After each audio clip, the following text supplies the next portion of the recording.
우리 교회가요, 약 1년하고도 1개월에 걸쳐서 1년하고도 1개월에 걸쳐서 하이델베르크 이 요리 문답을 매주 수요일마다 이렇게 공부해 왔습니다. 그렇다면 왜 여기서 우리는 왜 이 문답을 공부하는지 그 이유에 대해서 정말 마지막으로 다시 한번 짚고 넘어가야 할 것 같아요. 왜 1년 동안 우리가 이렇게 매주 수요 기도의 시간에 이 하이델베르크 요리 문답을 공부를 했는가? 자, 왜 그랬어요?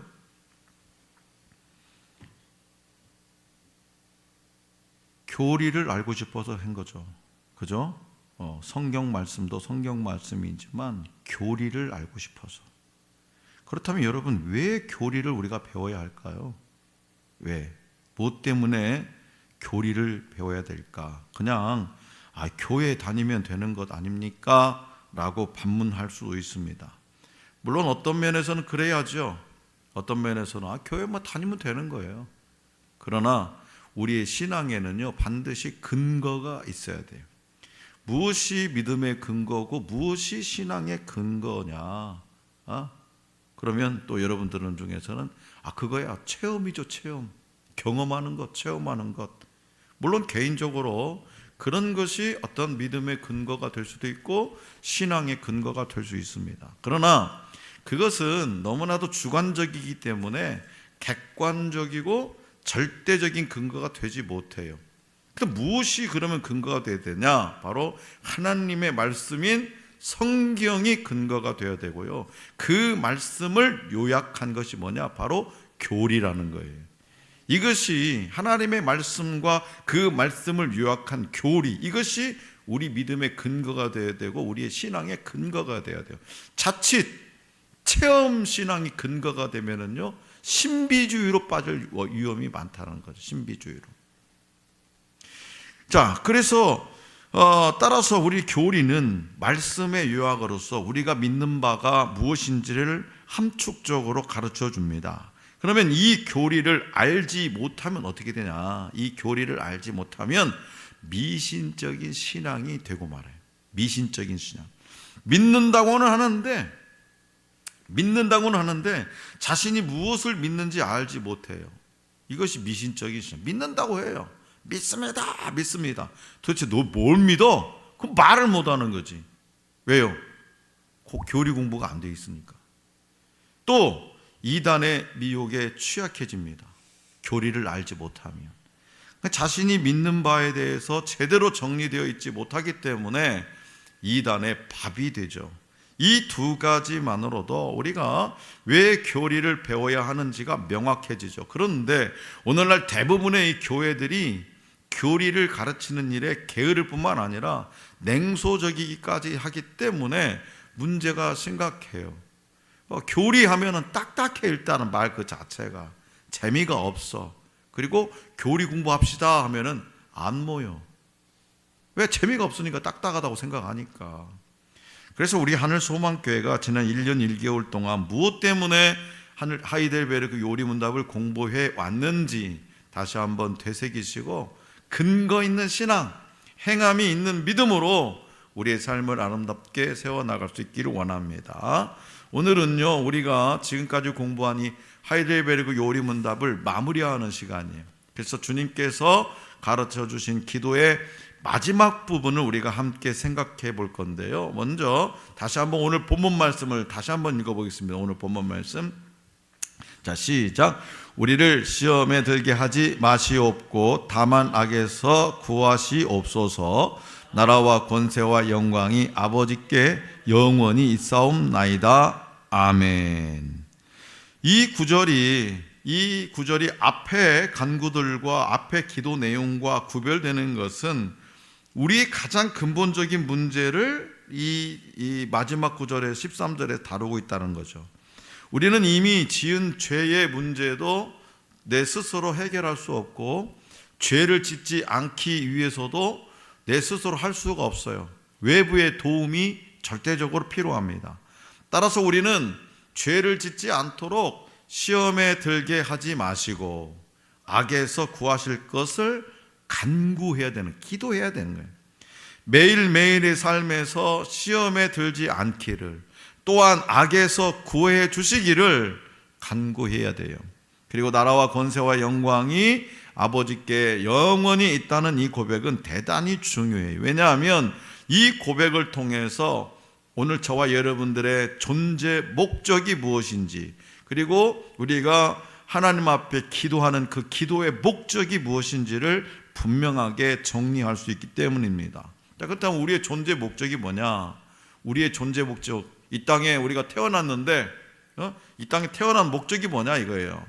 그냥 우리 자신도 세상의 그 어떤 피조물도 아닌 하나님을 예배하고 그분을 섬기는 것, 이것이 우리가 이 땅에서 존재할 목적이에요. 존재해야 하는 목적. 또 우리의 뜻이 아닌, 내 뜻이 아닌 하나님의 뜻을 이루는 것이 오늘 저와 여러분들의 존재의 목적이에요. 하나님을 예배하고 그분을 섬기고 하나님의 뜻을 이루어내기 위해서 우리가 이 땅에 태어났다는 거예요. 죽을 때까지. 그리고 존재하는 거예요. 바로 그 사실을 인정하는 겸손한 고백이 뭐냐? 나라와 권세와 영광이 아버지께 영원히 있사옵나이다. 이 사실을 인정한 겸손한 고백이 뭐냐? 나라와 권세와 영광이 아버지께 영원히 있사옵나이다. 자, 그렇다면 기도의 목적은 뭐냐? 우리가 기도 열심히 하잖아요. 기도의 목적, 내가 뭐 소유하고 싶은 걸 그걸 얻기 위해서입니까? 아니면 내가 뭐 어떤 나의 명예를 추구하는 겁니까? 아니에요. 나라와 권세와 영광이 아버지께 있다는 이 고백은 하나님의 권세를 겸허히 인정하는 고백이죠. 따라서 우리의 왕이시고 전능하신 통치자이신 그분께 경배하고 오직 그분으로부터만 하늘과 땅의 모든 신령하고 풍성한 복을 받아 누리는 것이 우리가 기도하는 이유예요. 그리고 기도는 나의 뜻이 아닌 하나님의 뜻이 이루어지기를 구하는 거예요. 이 사실을 기억하고 우리가 각자의 삶 속에서 하나님의 뜻이 이루어지기를 간구하시고 또 그 기도에 응답하시는 하나님의 풍성한 은혜를 경험하시기 바랍니다. 자, 앞서 말씀드린 대로 오늘 말씀에 등장하는 주기도문의 6번째 간구도 우리에게 가장 간절한 영적 필요를 구하는 기도예요. 127문답이 이를 잘 설명해 주고 있습니다. 우리 함께 읽어보겠습니다. 127문 6째 간구는 무엇입니까? 시험에 들지 말게 하옵시며 다만 악에서 구하옵소서로 이러한 간구입니다. 우리 자신만으로는 너무나 연약하여 우리는 한순간도 스스로 설 수 없사오며 우리의 불구대천의 원수인 마귀와 세상과 우리의 육신은 끊임없이 우리를 공격하나이다. 그러하므로 주의 성신의 힘으로 우리를 친히 붙드시고 강하게 하셔서 우리가 이 영적 전쟁에서 패하여 거꾸러지지 않고 마침내 완전한 승리를 얻을 때까지 우리의 원수에 대해 항상 굳세게 대항하게 하시옵소서. 아멘. 자, 여기서 말하는 시험, 여기서 말하는 시험은 하나님께서 주시는 시험이 아니라 마귀가 주는 시험입니다. 하나님께서 주시는 시험은 그 사람을 연단하고 성숙하게 하며 유익하게 하는 거예요. 하나님이 주신 시험은 연단시켜서 성숙하게 하고 또 유익하게 하는 거지만 마귀가 주는 시험은 넘어뜨리고 멸망시키는 거예요. 따라서 시험에 들게 하지 말아 달라는 간구는 마귀가 주는 시험에 관한 기도죠. 그러니까 성도는 이 땅을 살아가면서 많은 시험에 직면을 하죠. 많은 시험을 만나요. 문제는 우리가 이 모든 시험을 능히 이길 만큼 강하지 못하다는 사실이에요. 연약합니다. 그래서 유혹에 쉽게 넘어지죠. 이에 반해서 우리의 적 마귀는 어떻습니까? 인류 역사 전체를 아울러서 우리와 싸워요. 따라서 우리보다 훨씬 강해요. 제가 누누이 말씀드리지만 어느 강사로 오신 그 목사님의 이야기 꼭 전해드리잖아요. 제가 성경에 나와 있는 마귀가 한 일, 성경에 기록된 이 마귀가 한 일들을 전부 다 모아가지고 이 컴퓨터 분석을 해봤더니 마귀의 IQ는 6천이랍니다. 6천. 우리는 130이면 천재예요. 130이면 천재. 그러면 우리가 설령 지금 우리 여기 앉아 계시면 전부 다 한 130은 IQ가 된다고 합시다. 천재들만 앉아 계셔. 그런데도 130하고 6천하고는 게임이 안 되는 거예요. 당연히 질 수밖에 없다. 그래서 만일 우리의 힘으로 마귀를 이기려 한다면 오늘 저와 여러분들은요 절망할 수밖에 없어요. 왜요? 하나도 할 수 있는 게 없어요. 마귀는 우리를 넘어뜨리기 위한 여러 가지 기술을 너무나 익숙하게 구사하지만 우리는 이를 이길 능력이 전혀 없기 때문에 우리는 늘 언제나 절망하고 좌절할 수밖에 없다. 그렇기 때문에 우리는 이 모든 유혹과 시험을 이길 능력을 달라고 하나님께 간구해야 되는 거예요. 그리스도를 믿고 구원받은 저와 여러분들은 여러 가지 이름을 가졌죠. 예전에는 그냥 예수 그리스도를 안 만났을 때는 그냥 이 땅에 박형규, 그 이름 하나 가지고 살아요. 박형규라는 이름 가지고 살다가 그냥 죽어요. 그런데요, 우리가 예수 그리스도를 믿고 구원받으면 여러 가지 이름이 생겨요. 그리스도의 제자, 하나님의 백성, 하나님의 군사 등등 이런 이름들이 붙어요. 하나님의 사람 이런 것도 있고요. 하나님의 아들, 하나님의 딸 이런 것도 있고요. 그래서 우리는 주님의 제자로서 주님의 삶을 본받고 살아야 됩니다. 또 하나님의 백성으로서 하나님 나라의 법을 지키며 살아야 되죠. 또 우리는 하나님의 군사로서 영적 전쟁을 수행해야 돼요. 그래서 이 세상은 우리의 영적인 전쟁터입니다. 우리의 대적 마귀는 우리보다 강해요. 그러나 그것이 우리를 패하게 만들지 못한다는 거예요. 우리보다 훨씬 강하긴 강한데 그 강함으로 우리를 패하게 할 수는 없다는 거예요. 참 감사하죠. 마귀가 아무리 강해도 하나님의 피조물 중 하나밖에 불과하지 않다. 마귀가 그렇게 강해도 하나님의 만든 이 우주 만물의 피조물 중에 딱 하나예요. 그리고 하나님께서는 오늘 저와 여러분들 편에 서시면서 그 어떤 강한 존재라도 우리는 두려워할 필요가 없어요. 하나님이 내 옆에만 계신다면. 이미 힘 있는 장수이신 우리 주 예수 그리스도께서 사탄을 완벽하게 이겨버리셨기 때문이죠. 어떻게 이기셨습니까? 어떻게? 예수님께서 어떻게 그 사탄을 완벽하게 이기셨냐? 이 땅에서의 오늘 저와 여러분들과 같은 똑같은 삶을 통해서 마귀의 모든 계교를 물리치시고 승리하는 삶을 보여주셨죠. 40일 금식하고 오셨을 때 마귀가 얼마나 예수님을 쓸어 넘어뜨리려고 했습니까? 그럼에도 불구하고 예수님은 절대로 무너지지 않았어요. 자, 십자가에서도 예수님을 완벽하게 죽였습니다. 그러나 3일 만에 죽은 자 가운데서 살아나셨어요. 마귀를 완벽하게 이겨버린 거죠. 그리고 궁극적으로 이렇게 십자가 사역과 부활을 통해서 죄와 사망의 권세를 이기시고 완전히 승리하셨습니다. 그렇기 때문에 비록 우리는 약할지라도 오늘 저와 여러분들은 온전하지 못할지라도 승리하신 주님께서 우리 편에서 계시기 때문에 이미 이겼다. 사탄과의 싸움에서 오늘 저와 여러분들은 이미 이겼다라고 고백할 수밖에 없는 거죠.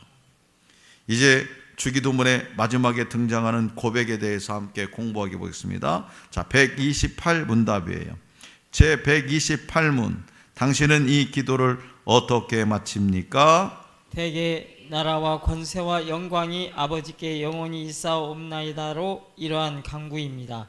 주님은 우리의 왕이시고 만물에 대한 권세를 가진 분으로서 우리에게 모든 좋은 것을 주기 원하시며 또한 주실 수 있는 분이기 때문에 우리는 이 모든 것을 주님께 구하옵니다. 이로써 우리가 아니라 주님의 거룩한 이름이 영원히 영광을 받으시옵소서. 아멘. 자, 나라와 권세와 영광이 아버지께 있다라는 이 고백을 우리는 송영이라고 하며, 송영. 우리의 찬양을 받으시기에 합당하시며 영광이 그분께 세세토록 있습니다. 그래서 이 고백은 하나님께 영광을 돌리는 말이에요. 하나님께 영광을 돌리겠다라는 말이에요. 그래서 우리의 기도의 근거가 바로 여기에 있는 거죠. 하나님께 영광을. 또한 이 고백은 우리의 미래에 대한 확신을 담고 있기도 해요. 어떤 점에서 우리의 미래에 대한 확신을 담고 있냐? 나라와 권세와 영광이 영원히 아버지께 있는데, 그죠? 나라와, 이 땅의 모든 나라와 권세와 영광이 영원이라는 시간, 그것도 뭐 몇 년, 몇 월, 뭐 4년 단임제, 뭐 5년 단임, 이게 아니라 영원히 아버지께 있는데, 오늘 저와 여러분들이 그분의 자녀라는 거예요. 그럼 미래가 확신하잖아요. 여러분 생각해 보세요. 예를 들어서 이재용의 아들로 태어났다, 딸로 태어났다, 확실하잖아요. 확신, 그잖아요. 따라서 저와 여러분들은 하나님의 나라와 권세와 영광을 영원히 목도하며 그분께 영광을 돌리고 그 영광스럽고 아름다운 나라를 상속받아 영원히 왕 노릇하며 살게 될 것입니다. 그리고 우리가 이 땅에서 사는 동안 가지는 그 어떤 신분보다 하나님의 자녀요, 그리스도의 몸된 교회의 성도라는 사실을 가장 자랑스럽고 영광스럽게 여겨야 되죠. 직장의 그 어떤 높은 직급보다도, 이 사회에서 주는 그 어떤 높은 명예보다도 우리 주님께서 주신 직분을 영광스럽게 여겨야 되는 거죠. 영광스럽게. 요즘은 뭐 아무나 웬만하면 다 장로 되도만, 뭐 작은 교회에서는 뭐 웬만하면 또 되도만, 큰 교회는 좀 어려워도. 아니요, 아닙니다. 하나님께서 허락하시는 이 직분은요, 뭐 어떤 형편과 상황에 따라서 주어지는 게 아니에요. 오직 하나님의 뜻에만 주어지는 거예요. 그렇기 때문에 내가 이 장로랑, 난 목사랑, 저는요, 난 목사가 된 거면 너무나 감격스러워요, 솔직히. 처음에는 왜 이 길을 가게 하려고 했나고 막 하나님 앞에 대들고 막 그랬지만, 막상 제가 목사가 되니까요, 너무나 좋아요. 그리고 저를 막 만나보면요, 생전 처음 보는 사람도 혹시 막 최혜숙 집사님 그러잖아요. 막 처음 봤는데 혹시 목사님 아니세요? 내 얼굴이 도둑놈이 아니고 목사로 이렇게 보인다는 것이 얼마나 자랑스러워요. 그잖아요. 혹시 교회 다니시는, 혹시 교회 장로님 아니세요? 혹시 권사님 아니세요? 이거 얼마나 자랑스러운, 그잖아요. 그렇게 영광스럽게 여겨야 되는 거죠. 이처럼 건강한 자존심이 아니라 건강한 자존감이 오늘 저와 여러분 안에 있을 때 우리는 이 땅의 것을 사랑하지 않습니다. 세속적인 성공과 물질적인 부유함, 기타 우리가 가지는 모든 욕구가 하나님 나라를 사모하는 마음보다도 결코 앞서지 못할 거예요. 그래서 오히려 이 모든 것들을 때로는 사도 바울이 표현한 대로 배설물로 여기면서까지 하늘의 신령한 것들을 사모하면서 하나님의 나라가 임하기를 기다리죠. 나라와 권세와 영광이 세세토록 아버지께 있음을 고백하면서 날마다 기쁨과 평강과 소망 가운데 살아가게 될 거예요. 그분의 영광을 위해서 살아가고, 또한 동시에 우리가 그 나라의 상속자들임을 기억하고 전적으로 그분을 신뢰하며 하늘의 신령한 복을 사모하면서 날마다 살아갈 거예요. 이 모든 간구와 송영 뒤에는 아멘으로 기도를 마치죠. 그 의미가 무엇인지 하이델베르크 요리문답의 마지막 문항인 129문답을 통해서 알아보겠습니다. 제 129문, 아멘이라는 이 짧은 말은 무엇을 뜻합니까? 아멘은 참되고 확실하다는 뜻입니다. 내가 하나님께 이런 것들을 소원하는 심정보다도 더 확실하게 하나님께서는 내 기도를 들으십니다. 아멘. 자, 방금 읽으신 대로 아멘이라는 말은 참되고 확실하다라는 뜻이에요. 아멘, 참되고 확실하다. 우리말 성경에는 예수님께서 진실로 또는 진실로라고 하신 구절이 많이 등장하죠. 진실로. 이것이 헬라어 성경에는 히브리어 아멘이에요. 그 아멘을 그대로 헬라어로 음역해서 아멘으로 표기한 거죠. 히브리어 아멘들 헬라어도 아멘으로 표기했어요. 그뿐만 아니라 구약 성경에서도 하나님의 말씀을 받은 성도가 구약 성경에서도 헬라어가 아닙니다. 구약 성경이에요. 구약 성경에서도 하나님의 말씀을 받은 성도가 그 말씀에 반응하는 표현으로 아멘이라고 말합니다. 느헤미야 8장 6절 말씀이에요. 한번 보겠습니다. 시작. 앞에 보세요. 시작. 에스라가 위대하신 하나님 여호와를 송축하며 모든 백성이 손을 들고 아멘 아멘 하고 응답하고 몸을 굽혀 얼굴을 땅에 대고 여호와께 경배하니라. 아멘. 참되고 확실하다는 사전적인 의미 그대로 그 말씀을 믿었고 에스라 선지자를 통해서 하신 하나님의 말씀을 믿었고 또 그 감격에 백성들이 빠졌다는 거예요. 그래서 오늘 우리가 목사님의 설교를 들을 때 때로는 마음속에 큰 찔림을 주거나 어떤 감동을 주는 부분에서 아멘이라고 화답하는 거예요. 아멘이라고. 그렇다면 주기도문의 마지막에 나오는 이 아멘의 의미는 뭐냐? 주님이 가르쳐 주신 기도, 이 주기도문의 마지막에 나오는 아멘의 의미는 뭐냐? 하나님께서 우리의 기도를 들으시고 응답하실 것이 확실하다라는 뜻이에요. 주기도문. 우리라고 하지 말고 나의 기도를 들으시고, 그죠? 하나님께서 나의 기도를 들으시고 응답하실 것이 확실하다라는 뜻이 바로 주기도문 맨 아래에 아멘. 그래서 우리를 지으신 하나님께서 우리의 필요를 우리 자신보다 더 잘 아십니다. 따라서 우리가 하나님께 우리에게 필요한 것들을 주시기를 구할 때 우리의 소원보다 더 확실하게 하나님께서는 우리의 기도를 들으셔요. 기도한 뒤에 하나님을 향한 확신을 담아서 우리는 어떻게 해야 돼요? 아멘이라고 고백해야 되는 거죠. 사랑하는 성도 여러분, 기도는 자녀가 아버지께 자신의 육적인 필요와 영적인 필요를 아뢰는 오직 하나님의 백성에게만 주어진 특권이에요. 특권. 또한 이 땅에서 하나님의 뜻이 이루어지고 오직 하나님만 영광 받으시기를 갈망하면서 땅의 것이 아닌 위의 것을 추구하는 자기 부인입니다. 그렇기 때문에 기도를 통해서 자기 욕망을 이루는 것이 아니죠. 몇 주 전에 이진 청년이 저에게 집에 가면서 목사님, 제가 3차 이제 앞두고 있는데요. 내일 모레 시험을 보는데, 그래, 시험을 본다고. 마지막 3차는 면접이잖아요. 대체 필기, 실기, 면접 이러잖아요, 3차가. 그래서 제가 기도하자. 그래, 안수기도 해줄게. 안수기도가 뭔지를 모르죠. 그런 걸 경험을 안 해보니까. 제가 안수기도 해줬어요. 기도하고, 그리고 새벽마다 제가 새벽때 기도했어요. 뭘 위해서 기도했냐? 하나님, 우리 진이를 통해서 저 가정에 하나님의 살아계심과 역사하심을 증거하게 달라. 저는 그렇게 기도했어요. 하나님의 뜻을 이루어달라고. 그렇게 기도했어요. 하나님의 뜻을 이루어달라고. 정말 하나님이 살아계시다는 것, 우리 진이를 통해서 그 가정에 좀 증거하게 달라고.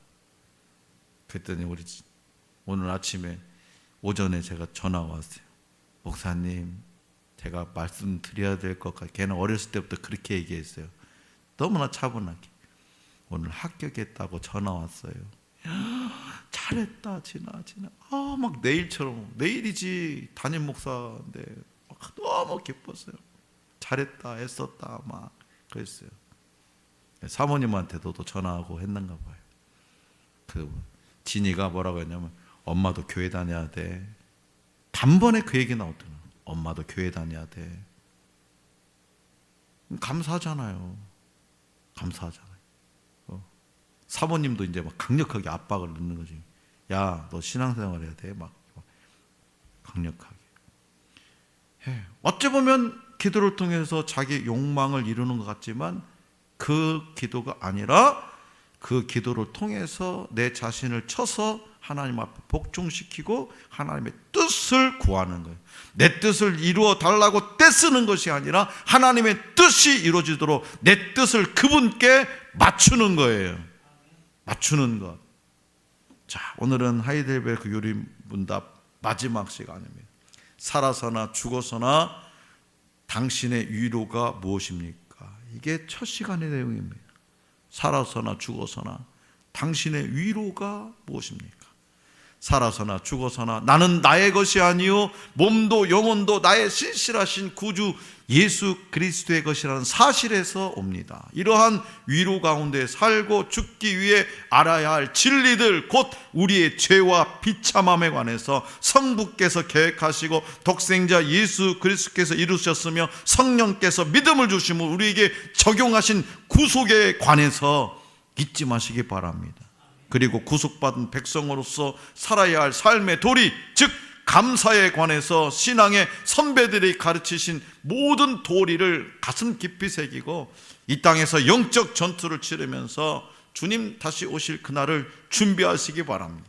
또한 하나님 나라 백성이자 군사로서 우리의 육적 필요와 영적 필요를 모두 아버지께로부터 공급받으며 오직 그분만 의지하고 신뢰하는 가운데에 오직 하나님의 뜻이 우리의 삶의 전 영역을 통해서 이루어지도록 우리 자신을 내어드리시기 바랍니다.